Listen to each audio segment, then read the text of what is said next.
She's just so incapable. You know, like she's not a bad person. She's just sort of incapable of taking care of herself or anybody else. She's kind of a helpless creature.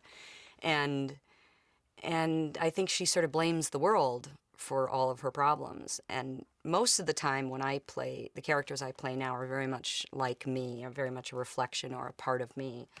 And so to have a character where I had to completely build her from the ground up with David was a great challenge, and I was so grateful to have the opportunity. Somebody like Danica always knows what to say and always knows what to do in order to triumph, whether she's being held hostage or whether she's, you know, tied to the railroad tracks or she confronts a bear. She always knows what to say. And someone like Terry could never imagine even telling her daughter she loves her. You know, it's just too frightening. And so, you know, to be in the presence of this powerful woman and, you know, all these powerful people that are essentially, you feel like they're your family. You know everything about them. And so you enter into their fantasy world. And I think it makes Terry feel strong and protected. And, you know, it is possible to succeed as a woman, even though she's not paying any attention to her own daughter who's struggling to make ends meet. It's why I love David's films, because they're essentially, he's telling stories about families. It's his favorite thing. And families in distress, or one family member is more crazy than the other one, but he tells them so well, because that's why audiences relate to his stories, because they're so real.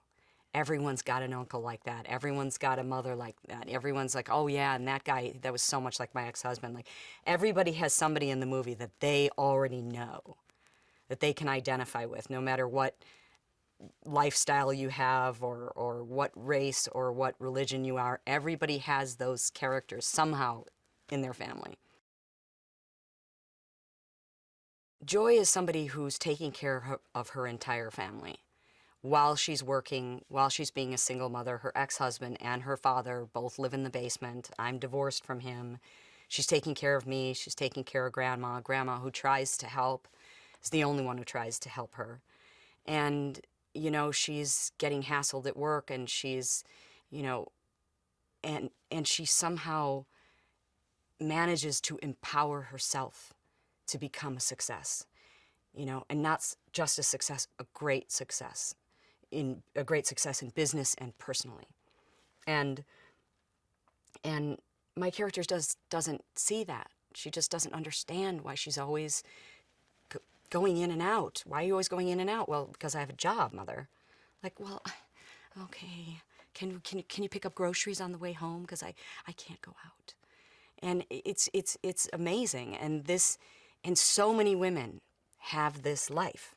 So many women live in and walk in Joy's shoes. And they manage to pull themselves up, and they make a success, even if it's just putting their kid through school. That's also a success. Most people don't end up with the story of Joy, who became the kind of entrepreneur and the powerhouse that she is now. But there are many little successes that women experience.